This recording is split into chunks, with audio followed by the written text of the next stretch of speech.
ਵਾਹਿਗੁਰੂ ਜੀ ਕਾ ਖਾਲਸਾ ਸ੍ਰੀ ਵਾਹਿਗੁਰੂ ਜੀ ਕੀ ਫਤਿਹ।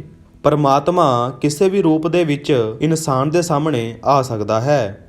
ਅਸਲ ਦੇ ਵਿੱਚ ਇਨਸਾਨ ਹੀ ਇੱਕ ਪਰਮਾਤਮਾ ਦਾ ਰੂਪ ਹੈ। ਅੱਜ ਇੱਕ ਅਜਿਹੀ ਘਟਨਾ ਤੁਹਾਡੇ ਨਾਲ ਸਾਂਝੀ ਕਰਨ ਜਾ ਰਹੇ ਹਾਂ ਅਤੇ ਪਰਮਾਤਮਾ ਕਿਤੇ ਦੂਰ ਨਹੀਂ, ਇਹ ਗੱਲ ਵੀ ਸਾਫ਼ ਹੋ ਜਾਵੇਗੀ। ਇਹ ਘਟਨਾ ਬਠਿੰਡੇ ਦੇ ਵਿੱਚ ਰਹਿਣ ਵਾਲੇ ਮੁਕੇਸ਼ ਕੁਮਾਰ ਨੇ ਸਾਡੇ ਨਾਲ ਸਾਂਝੀ ਕੀਤੀ ਕਿ ਸ਼ਿਵ ਸ਼ੰਕਰ ਜੀ ਦੇ ਇੱਕ ਸੱਚੇ ਭਗਤ ਨੂੰ ਇੱਕ ਗੁਰੂ ਸਿੱਖ ਦੇ ਦੁੱਖ ਦਰਦ ਦਾ ਸਹਿਯੋਗੀ ਕਿਵੇਂ ਬਣਾਇਆ, ਕਿਵੇਂ ਹਜ਼ਾਰਾਂ ਦੂਰ ਬੈਠੇ ਇਹਨਾਂ ਦੋਨੇ ਇਨਸਾਨਾਂ ਦਾ ਮੇਲ ਕਰਵਾਇਆ। ਮੁਕੇਸ਼ ਕੁਮਾਰ ਦੱਸਦੇ ਹਨ ਕਿ ਉਹ ਬਠਿੰਡੇ ਸ਼ਹਿਰ ਦੇ ਵਿੱਚ ਪਿਛਲੇ 33 ਸਾਲਾਂ ਤੋਂ ਰਹਿ ਰਹੇ ਹਨ ਅਤੇ ਉਹਨਾਂ ਦਾ ਕੰਮ ਬਹੁਤ ਜ਼ੋਰਾਂ ਤੇ ਹੈ। ਆਪਣੀ ਜ਼ਿੰਦਗੀ ਅਤੇ ਕਾਰੋਬਾਰ ਦੀ ਖੁਸ਼ਹਾਲੀ ਦਾ ਕਾਰਨ ਉਹ ਸ਼ਿਵ ਸ਼ੰਕਰ ਜੀ ਨੂੰ ਹੀ ਦਿੰਦੇ ਹਨ। ਸ਼ਿਵ ਸ਼ੰਕਰ ਜੀ ਦੀ ਕਿਰਪਾ ਦੇ ਨਾਲ ਹੀ ਉਹ ਗਰੀਬੀ ਚੋਂ ਉੱਠ ਕੇ ਇਸ ਮੁਕਾਮ ਤੱਕ ਪਹੁੰਚੇ ਹਨ। ਉਹਨਾਂ ਦਾ ਪਰਿਵਾਰ ਖੁਸ਼ਹਾਲ ਹੈ, ਬੱਚੇ ਵਿਦੇਸ਼ਾਂ ਦੇ ਵਿੱਚ ਸੈੱਟ ਹਨ। ਉਹ ਸਿਰਫ ਸ਼ਿਵ ਸ਼ੰਕਰ ਜੀ ਦੀ ਹੀ ਕਿਰਪਾ ਕਰਕੇ, ਇਸ ਕਰਕੇ ਹਰ ਸਾਲ ਉਹ ਲੰਗਰ ਅਤੇ ਯਾਤਰਾ ਜ਼ਰੂਰ ਕਰਦੇ ਹਨ, ਚਾਹੇ ਜੋ ਮਰਜ਼ੀ ਹੋ ਜਾਵੇ। ਮੁਕੇਸ਼ ਕੁਮਾਰ ਦੱਸਦੇ ਹਨ ਕਿ ਉਹ ਹਰ ਸਾਲ ਸ਼ਿਵ ਸ਼ੰਕਰ ਜੀ ਦੇ ਦਰਬਾਰ ਤੇ ਜਾਂਦੇ ਹਨ, ਪਰ ਇਸ ਵਾਰ ਸ਼ਾਇਦ ਸ਼ਿਵ ਸ਼ੰਕਰ ਜੀ ਨੂੰ ਕੁਝ ਹੋਰ ਹੀ ਮਨਜ਼ੂਰ ਸੀ। ਮੁਕੇਸ਼ ਕੁਮਾਰ ਦੱਸਦੇ ਹਨ ਕਿ ਮੈਂ ਪਹਿਲਾਂ ਹੀ ਟਿਕਟ ਬੁੱਕ ਕਰਵਾ ਲਈ ਸੀ, ਉਹ ਟਿਕਟ ਵੀ ਕਨਫਰਮ ਹੋ ਚੁੱਕੀ ਸੀ। ਸੋ ਮੇਰੇ ਘਰ ਵਾਲੀ ਨੇ ਨਹੀਂ ਜਾਣਾ ਸੀ ਤੇ ਮੈਂ ਆਪਣੇ ਇੱਕ ਰਿਸ਼ਤੇਦਾਰ ਦੇ ਨਾਲ ਜਾਣਾ ਸੀ। ਜਾਣ ਦੀਆਂ ਸਾਰੀਆਂ ਤਿਆਰੀਆਂ ਹੋ ਚੁੱਕੀਆਂ ਸੀ ਕਿ ਜਾਣ ਤੋਂ 3 ਦਿਨ ਪਹਿਲਾਂ ਹੀ ਮੈਨੂੰ ਸੁਪਨੇ ਦੇ ਵਿੱਚ ਸ਼ਿਵ ਸ਼ੰਕਰ ਜੀ ਨੇ ਦਰਸ਼ਨ ਦਿੱਤੇ ਤੇ ਕਿਹਾ ਕਿ ਇਸ ਵਾਰ ਤੂੰ ਮੇਰੇ ਕੋਲ ਨਾ ਆਵੀਂ। ਮੇਰੀ ਜਾਗ ਖੁੱਲੀ, ਪਤਾ ਨਹੀਂ ਲੱਗ ਰਿਹਾ ਸੀ ਰੋਵਾਂ ਕੇ ਖੁਸ਼ ਹੋਵਾਂ, ਕਿਉਂਕਿ ਦਰਸ਼ਨ ਵੀ ਹੋਏ ਸੀ ਤੇ ਸ਼ਿਵ ਸ਼ੰਕਰ ਜੀ ਨੇ ਆਪਣੇ ਕੋਲ ਬੁਲਾਉਣ ਤੋਂ ਮਨਾ ਵੀ ਕਰ ਦਿੱਤਾ। ਕੁਝ ਸਮਝ ਨਹੀਂ ਲੱਗ ਰਿਹਾ ਸੀ, ਪਰ ਹੈ ਤਾਂ ਇਹ ਸੁਪਨਾ ਹੀ ਸੀ, ਇਸ ਕਰਕੇ ਮੈਂ ਇਗਨੋਰ ਕਰ ਦਿੱਤਾ। ਪਰ ਅਗਲੇ ਦਿਨ ਫਿਰ ਉਹੀ ਹੋਇਆ।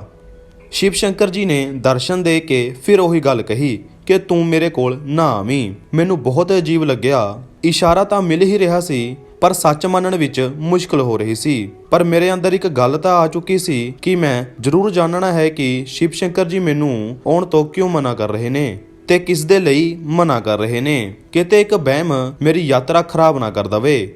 ਸੋ ਇਹ ਸੋਚ ਕੇ ਮੈਂ ਜਾਣ ਦਾ ਫੈਸਲਾ ਕਰ ਲਿਆ ਤੇ ਤਿਆਰੀਆਂ ਕਰਕੇ ਬਠਿੰਡੇ ਸਟੇਸ਼ਨ ਤੋਂ ਟ੍ਰੇਨ ਦੇ ਵਿੱਚ ਬੈਠ ਗਿਆ ਤੇ ਆਪਣੀ ਸੀਟ ਤੇ ਉੱਤੇ ਗਿਆ। ਕੀ ਦੇਖਿਆ ਕਿ ਉੱਥੇ ਬਜ਼ੁਰਗ ਜੋੜਾ ਮੇਰੀ ਸੀਟ ਦੇ ਉੱਤੇ ਬੈਠਾ ਹੋਇਆ ਸੀ। ਬਜ਼ੁਰਗ ਔਰਤ ਸੀ ਤੇ ਉੱਤੋਂ ਲੇਟੀ ਹੋਈ ਸੀ। ਉਸ ਦੇ ਕੋਲ ਹੀ ਇੱਕ ਬਜ਼ੁਰਗ ਆਦਮੀ ਬੈਠਾ ਹੋਇਆ ਸੀ। ਟ੍ਰੇਨ ਕੁਝ ਦੇਰ ਰੁਕ ਕੇ ਜਾਣੀ ਸੀ, ਸੋ ਮੈਂ ਉਹਨਾਂ ਨੂੰ ਕਿਹਾ ਕਿ ਬਜ਼ੁਰਗੋ, ਇਹ ਸਾਡੀ ਸੀਟ ਹੈ, ਤੁਸੀਂ ਇੱਥੋਂ ਉੱਠ ਸਕਦੇ ਹੋ। ਤੇ ਬਜ਼ੁਰਗ ਦੀ ਉਮਰ 60 ਤੋਂ 65 ਸਾਲਾਂ ਦੀ ਹੋਵੇਗੀ। ਮੇਰੇ ਦਿਲ ਨੂੰ ਉਸ ਵੇਲੇ ਬਹੁਤ ਜ਼ੋਰਦਾਰ ਝਟਕਾ ਲੱਗਿਆ ਜਦੋਂ ਉਸ ਬਜ਼ੁਰਗ ਨੇ ਮੈਨੂੰ ਹੱਥ ਜੋੜ ਕੇ ਕਿਹਾ ਕਿ ਪੁੱਤ, ਸਾਨੂੰ ਇੱਥੋਂ ਨਾ ਉਠਾ, ਮੈਂ ਆਪਣੇ ਗੁਰੂ ਕੋਲ ਜਾਣਾ ਹੈ। ਇੱਕ ਇਸ਼ਾਰਾ ਜੋ ਮੈਨੂੰ ਆਉਣ ਤੋਂ ਪਹਿਲਾਂ ਹੀ ਸੁਪਨੇ ਦੇ ਵਿੱਚ ਮਿਲ ਗਿਆ ਸੀ, ਉਹ ਤਾਂ ਮੈਂ ਸਮਝ ਹੀ ਚੁੱਕਿਆ ਸੀ। ਪਰ ਮੈਂ ਉਹਨਾਂ ਨੂੰ ਪੁੱਛਿਆ ਕਿ ਬਜ਼ੁਰਗੋ, ਤੁਸੀਂ ਟਿਕਟ ਨਹੀਂ ਕਰਵਾਈ? ਤਾਂ ਉਹ ਕਹਿਣ ਲੱਗੇ, ਟਿਕਟ ਤਾਂ ਹੈ ਪਰ ਕਨਫਰਮ ਨਹੀਂ, ਜਾਣਾ ਵੀ ਜ਼ਰੂਰੀ ਹੈ ਤੇ ਖੜ ਕੇ ਆਪਾਂ ਜਾ ਨਹੀਂ ਸਕਦੇ। ਮੈਂ ਸਾਰੀ ਗੱਲ ਜਾਣਨਾ ਚਾਹੁੰਦਾ ਸੀ, ਇਸ ਵਾਸਤੇ ਮੈਂ ਉਹਨਾਂ ਦੇ ਕੋਲ ਹੀ ਬੈਠ ਗਿਆ। ਬਜ਼ੁਰਗ ਨੇ ਦੱਸਿਆ ਕਿ ਉਹ ਫਤਿਹਗੜ੍ਹ ਸਾਹਿਬ ਦੇ ਕੋਲ ਇੱਕ ਪਿੰਡ ਦੇ ਵਿੱਚ ਰਹਿਣ ਵਾਲੇ ਹਨ। ਮੇਰਾ ਨਾਮ ਅਮਰੀਕ ਸਿੰਘ ਹੈ ਤੇ ਇਹ ਮੇਰੀ ਪਤਨੀ ਹੈ, ਜੋ ਕਿ ਸ਼ਾਇਦ ਇਸ ਦੁਨੀਆ ਨੂੰ ਜਲਦ ਹੀ ਛੱਡ ਕੇ ਜਾਣ ਵਾਲੀ ਹੈ। ਮੇਰੇ 3 ਪੁੱਤਰ ਸੀ ਜੋ ਕਿ ਪਹਿਲਾਂ ਹੀ ਇੱਕ ਐਕਸੀਡੈਂਟ ਦੇ ਵਿੱਚ ਮਰ ਚੁੱਕੇ ਨੇ। ਹੁਣ ਆਪਾਂ ਹੀ ਇੱਕ ਦੂਜੇ ਦਾ ਸਹਾਰਾ ਹਾਂ। ਮੇਰੀ ਪਤਨੀ ਕਾਫੀ ਸਮੇਂ ਤੋਂ ਬਿਮਾਰ ਚੱਲ ਰਹੀ ਹੈ ਕਿ ਉਸ ਦੀ ਇੱਕ ਇੱਛਾ ਹੈ ਕਿ ਉਹ ਹਰਿਮੰਦਰ ਸਾਹਿਬ ਗੁਰੂ ਘਰ ਜਾ ਕੇ ਹੀ ਆਪਣੇ ਪ੍ਰਾਣ ਤਿਆਗੇ। ਹੁਣ ਇਸ ਉਮਰ ਦੇ ਵਿੱਚ ਹੋਰ ਤਾਂ ਮੈਂ ਕੁਝ ਕਰ ਨਹੀਂ ਸਕਦਾ, ਪਰ ਆਪਣੀ ਪਤਨੀ ਦੀ ਇੱਛਾ ਤਾਂ ਪੂਰੀ ਕਰ ਸਕਦਾ ਹਾਂ, ਕਿਉਂਕਿ ਜਦੋਂ ਦੇ ਮੇਰੇ ਪੁੱਤਰਾਂ ਦੀ ਐਕਸੀਡੈਂਟ ਦੇ ਵਿੱਚ ਮੌਤ ਹੋਈ ਹੈ, ਇਹ ਬਿਲਕੁਲ ਹੀ ਟੁੱਟ ਚੁੱਕੀ ਹੈ। ਟਿਕਟ ਤਾਂ ਬੁੱਕ ਕਰਵਾਈ ਸੀ ਪਰ ਕਨਫਰਮ ਨਹੀਂ ਹੋਈ। ਪਤਾ ਨਹੀਂ ਟਿਕਟ ਕਨਫਰਮ ਹੋਣੀ ਸੀ ਜਾਂ ਨਹੀਂ। ਇੰਨਾ ਸਮਾਂ ਨਾ ਤਾਂ ਮੇਰੀ ਪਤਨੀ ਕੋਲ ਸੀ ਤੇ ਨਾ ਹੀ ਸ਼ਾਇਦ ਮੇਰੇ ਕੋਲ। ਗੁਰੂ ਦੇ ਅੱਗੇ ਅਰਦਾਸ ਕੀਤੀ ਕਿ ਤੁਹਾਡਾ ਭਾਣਾ ਮੰਨਦੇ ਆ ਰਹੇ ਹਾਂ, ਹੁਣ ਇੱਥੇ ਵੀ ਕਿਰਪਾ ਕਰੋ। ਸੋ ਇਸ ਕਰਕੇ ਇੱਕ ਵਿਸ਼ਵਾਸ ਸੀ ਤਾਂ ਮੈਂ ਬਿਨਾਂ ਸੋਚੇ ਸਮਝੇ ਟ੍ਰੇਨ ਦੇ ਵਿੱਚ ਬੈਠ ਗਿਆ, ਆਪਣੀ ਪਤਨੀ ਦੇ ਨਾਲ ਇਹ ਸੋਚ ਕੇ ਕਿ ਵਾਹਿਗੁਰੂ ਸੱਚੇ ਪਾਤਸ਼ਾਹ ਜੀ ਨੇ ਆਪੇ ਹੀ ਇੰਤਜ਼ਾਮ ਕਰ ਦੇਣਾ ਹੈ। ਮੈਂ ਉਹਨਾਂ ਦੀ ਸਾਰੀ ਗੱਲ ਸੁਣੀ ਤੇ ਹੁਣ ਤੱਕ ਮੈਂ ਸਭ ਕੁਝ ਸਮਝ ਚੁੱਕਿਆ ਸੀ ਕਿ ਸ਼ਿਵ ਸ਼ੰਕਰ ਜੀ ਨੇ ਕਿਉਂ ਮੈਨੂੰ ਆਪਣੇ ਕੋਲ ਬੁਲਾਉਣ ਤੋਂ ਮਨਾ ਕਰ ਦਿੱਤਾ। ਮੈਂ ਬਜ਼ੁਰਗਾਂ ਨੂੰ ਕਿਹਾ ਕਿ ਬਜ਼ੁਰਗੋ, ਮੇਰਾ ਨਾਮ ਵੀ ਮੁਕੇਸ਼ ਕੁਮਾਰ ਹੀ ਹੈ ਕਿ ਗੁਰੂ ਸਾਹਿਬ ਜੀ ਨੇ ਤੁਹਾਡਾ ਬੈਠਣ ਤੇ ਯਾਤਰਾ ਦਾ ਇੰਤਜ਼ਾਮ ਕਰ ਦਿੱਤਾ ਹੈ। ਤੁਸੀਂ ਆਰਾਮ ਦੇ ਨਾਲ ਯਾਤਰਾ ਤੇ ਜਾਓ। ਇਹ ਮੇਰੀ ਟਿਕਟ ਫੜੋ, ਮੇਰੀ ਸੀਟ ਉੱਤੇ ਸਫ਼ਰ ਕਰੋ।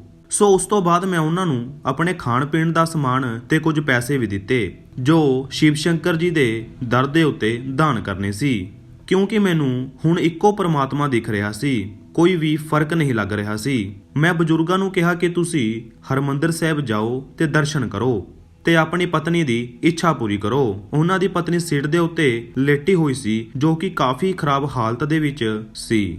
ਮੈਂ ਘਰ ਆ ਗਿਆ ਤੇ ਮੇਰੀ ਪਤਨੀ ਘਰ ਦੇ ਵਿੱਚ ਇਕੱਲੀ ਹੀ ਸੀ, ਕਿਉਂਕਿ ਮੇਰੇ ਦੋਨੇ ਬੱਚੇ ਵਿਦੇਸ਼ ਦੇ ਵਿੱਚ ਹੀ ਹਨ। ਮੈਂ ਸਾਰੀ ਗੱਲ ਆਪਣੀ ਪਤਨੀ ਨੂੰ ਦੱਸੀ।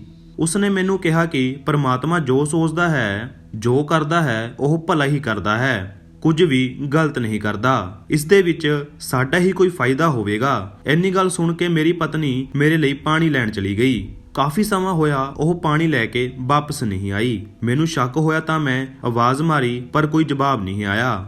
ਮੈਂ ਜਾ ਕੇ ਦੇਖਿਆ ਕਿ ਮੇਰੀ ਪਤਨੀ ਫਰਸ਼ ਦੇ ਉੱਤੇ ਡਿੱਗੀ ਹੋਈ ਸੀ। ਸ਼ਾਇਦ ਉਸ ਨੂੰ ਅਟੈਕ ਆ ਗਿਆ ਸੀ। ਮੈਂ ਉਸ ਨੂੰ ਚੁੱਕਿਆ ਤੇ ਹਸਪੀਟਲ ਲੈ ਗਿਆ। ਐਮਰਜੈਂਸੀ ਦੇ ਵਿੱਚ 3-4 ਦਿਨ ਰੱਖੀ ਤੇ ਫਿਰ ਉਸ ਤੋਂ ਬਾਅਦ ਉਹ ਨੋਰਮਲ ਹੋ ਗਈ। ਡਾਕਟਰ ਨੇ ਦੱਸਿਆ ਕਿ ਜੇਕਰ ਥੋੜੀ ਦੇਰ ਵੀ ਹੋ ਜਾਂਦੀ ਤਾਂ ਉਸ ਦੀ ਜਾਨ ਵੀ ਜਾ ਸਕਦੀ ਸੀ।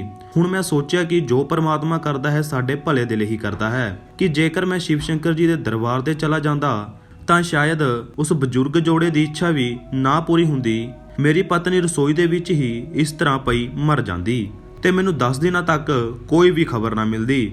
ਇਸ ਤਰ੍ਹਾਂ ਪਰਮਾਤਮਾ ਨੇ ਮੇਰੀ ਪਤਨੀ ਤੇ ਬਜ਼ੁਰਗ ਜੋੜੇ ਦੀ ਸੁਣ ਲਈ। ਸੁਣੀ ਹੀ ਨਹੀਂ ਬਲਕਿ ਮੇਰੇ ਕੋਲ ਖੜ ਕੇ ਪੂਰੀ ਵੀ ਕੀਤੀ। ਸੋ ਜ਼ਿੰਦਗੀ ਤੋਂ ਨਿਰਾਸ਼ ਨਾ ਹੋਵੋ, ਸਬਰ ਰੱਖੋ, ਪਰਮਾਤਮਾ ਜ਼ਰੂਰ ਸੁਣੇਗਾ। ਉਹ ਉਹੀ ਕਰੇਗਾ ਜੋ ਤੁਹਾਡੇ ਤੇ ਸਾਡੇ ਲਈ ਸਹੀ ਹੋਵੇਗਾ। ਜੇਕਰ ਤੁਸੀਂ ਸਾਡੇ ਚੈਨਲ ਤੇ ਨਵੇਂ ਹੋ ਤਾਂ ਸਾਡੇ ਚੈਨਲ ਨੂੰ ਸਬਸਕ੍ਰਾਈਬ ਜ਼ਰੂਰ ਕਰ ਲਵੋ ਇਸ ਤਰ੍ਹਾਂ ਦੀ ਵੀਡੀਓ ਦੇਖਣ ਦੇ ਲਈ। ਨਵੀਂ ਵੀਡੀਓ ਲੈ ਕੇ ਜਲਦੀ ਹੀ ਆਵਾਂਗੇ। ਉਦੋਂ ਤੱਕ ਦੇ ਲਈ ਵਾਹਿਗੁਰੂ ਜੀ ਕਾ ਖਾਲਸਾ, ਸ਼੍ਰੀ ਵਾਹਿਗੁਰੂ ਜੀ ਕੀ ਫਤਿਹ।